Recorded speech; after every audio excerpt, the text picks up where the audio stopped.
Bonjour, il n'est pas trop tard pour vous présenter les vœux du comité de défense de l'hôpital public et de l'offre de soins du pays de Guingamp.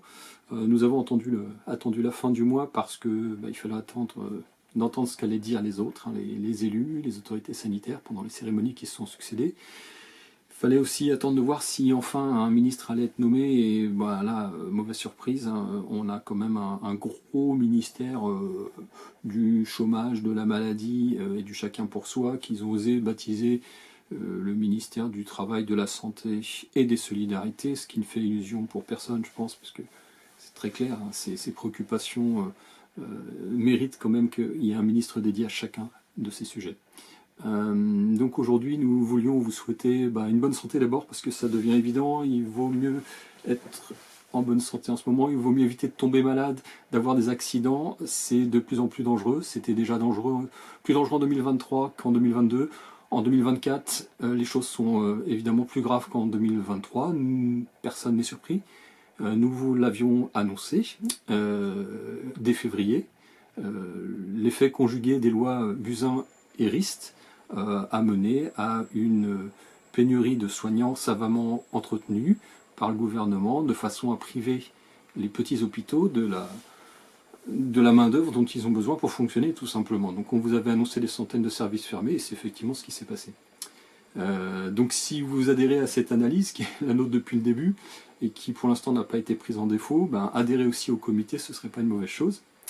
Donc nous vous souhaitons aussi de la lucidité parce que vous avez quand même appris deux mots là en 2023 qui sont les mots suspension et régulation.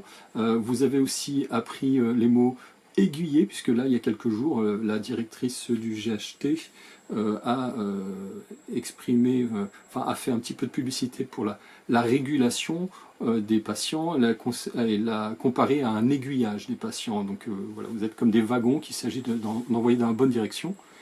Et elle s'est appuyée pour ça sur un exemple intéressant, celui de la Suisse. Alors on s'est un petit peu renseigné. Oui, la Suisse, pourquoi pas, effectivement. Alors là-bas, ils pratiquent la régulation, donc vous devez téléphoner avant d'être orienté sur un service qui va répondre à vos besoins. La grosse différence, c'est que ça se fait à l'échelle d'un canton, alors que donc si vous avez un problème, il y a toujours à proximité un véritable service d'urgence H24, ce qui n'est pas le cas chez nous. Quand c'est fermé à Lannion, il faut se rabattre sur Guingamp. Quand c'est fermé à Lannion et Guingamp, il faut se rabattre sur Saint-Brieuc. À terme, leur régulation est quand même une régulation qui va atteindre l'échelon départemental. On ne parle pas du tout de la même chose. Donc là, ces éléments de langage, il faut tout de suite les souligner, les décoder, les traduire et montrer que on est encore en train de nous mentir. Donc l'autre point sur lequel il faudra être vigilant, puisqu'on vous souhaite de la lucidité, c'est le nouvel hôpital. Souvenez-vous que le premier à en avoir parlé, c'était quand même l'ancien député, et que aussitôt nous lui avons demandé, c'était en 2020, aussitôt nous lui avons demandé, mais avec quel service le nouvel hôpital? Pas de réponse. La réponse est maintenant évidente. Donc restons très vigilants là-dessus. Si on vous parle d'un nouvel hôpital et qu'on ne vous dit pas dans la phrase suivante 500 millions d'euros, alors ça ne tient pas la route. Un véritable hôpital de plein exercice, ça coûte très cher. Donc, si on vous parle de ce nouvel hôpital sans parler de combien il va coûter, c'est qu'on a affaire soit à des naïfs, soit à des faux naïfs. Encore une fois, méfions-nous.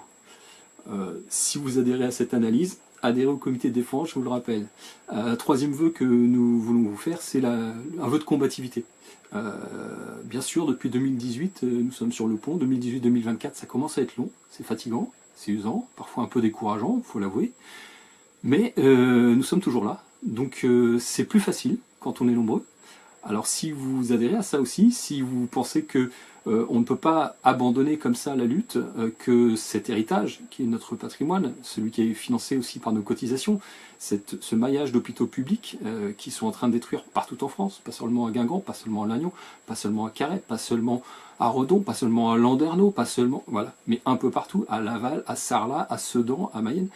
Tout ça, si vous pensez que ça vaut la peine encore de se battre, adhérez à notre comité, venez débattre avec nous, soutenez-nous d'une façon ou d'une autre, mais il faut qu'on sente quand même qu'il y a une expression, que nous sommes l'expression de quelques centaines, milliers de personnes. Ce sera beaucoup plus facile ensuite de défendre ce qui nous appartient que si nous restons en petit comité.